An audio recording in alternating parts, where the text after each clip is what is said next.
L'activité étudiée et présentée est le CrossFit.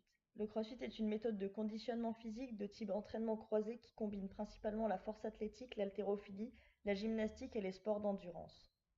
Notre objet d'étude au cours de ce mémoire sera le box jump. Le box jump est un saut au départ du sol pour atterrir sur une boîte en bois ou en métal. En effet, cet exercice du registre de la pliométrie est très courant tant dans les entraînements de CrossFit que dans la préparation physique. Il requiert une bonne coordination des segments, une certaine mobilité articulaire et une certaine élasticité musculaire.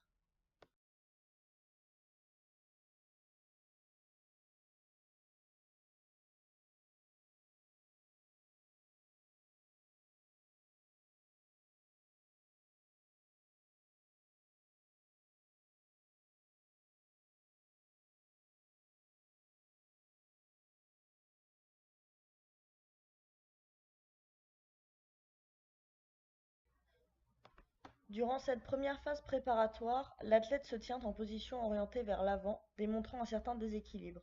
Les mains sont placées vers l'avant et le bas, n'étant donc pas dans une position idéale pour enchaîner avec la prise d'élan.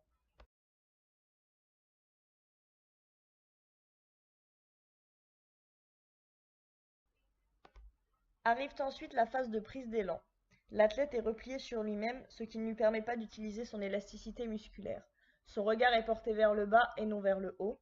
Les bras sont encore vers l'arrière alors qu'ils devraient déjà lui permettre un redressement postural.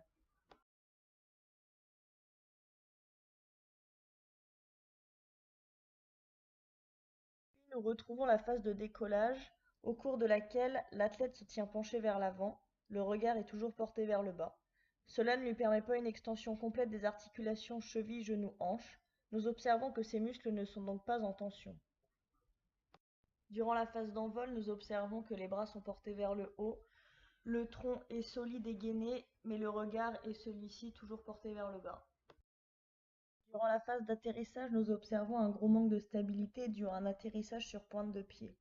Le corps n'est pas gainé, le dos est rond, mais cependant le regard est porté vers l'avant. La position de demi-squat n'est pas respectée.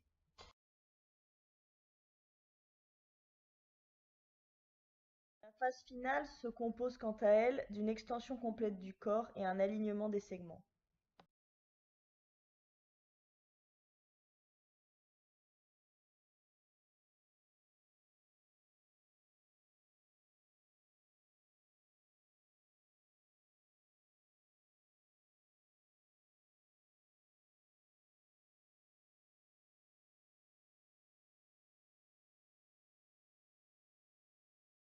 La seconde phase sera la phase de décollage.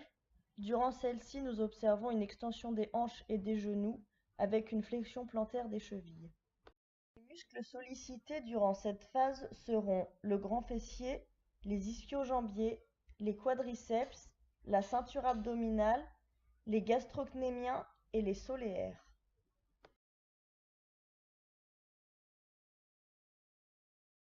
Ensuite avec la phase de décollage, où nous pouvons observer un redressement vertical incliné vers l'avant.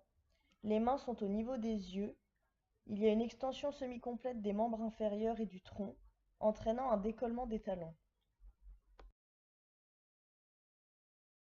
La quatrième phase est la phase d'envol. Durant celle-ci, le tronc doit être solide et gainé, le regard est porté vers le haut et les bras sont au-dessus de la tête. Arrive ensuite la phase d'atterrissage. Durant celle-ci, il y a une stabilisation du tronc, le regard est fixe vers le haut, les cervicales sont en hyperextension, la personne est en position de demi-squat qui permet d'absorber les forces. Il y a un gainage au niveau de la zone lombaire et abdominale. La pointe des pieds est légèrement vers l'extérieur, les genoux dans l'axe du deuxième orteil.